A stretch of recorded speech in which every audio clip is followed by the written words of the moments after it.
যেই নারীর পেটে বাচ্চা, ওই নারী যেন আল্লাহ নবী সাল্লাল্লাহু আলাইহি সাল্লামের চেহারা, সৌন্দর্য, নবীজির গঠন, ওইটার কল্পনা করে, তাহলে আল্লাহ তাআলা সেই বরকত ওই বাচ্চার মধ্যে দান করে।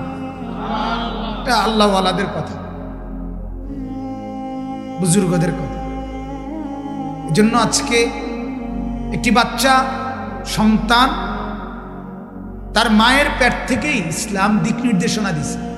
কি করবেন, জন্মের সময় কি করবেন, 7 দিনের দিন কি করবেন, 2 বছরে যখন কথা বলবে তখন কি বলাইবেন, যখন 7 বছরের আগে কি করবেন, 10 বছরের ভিতরে কি করবেন, যখন প্রাপ্তবয়স্ক সাবালক হবে ছেলেটি মেয়েটি তখন কি করবেন।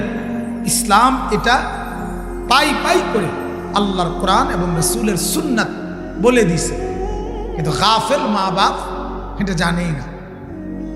জানে জন্ম নিছে, কয়দিন দুধ খাবে, এরপরের কয়দিন ভাত বন,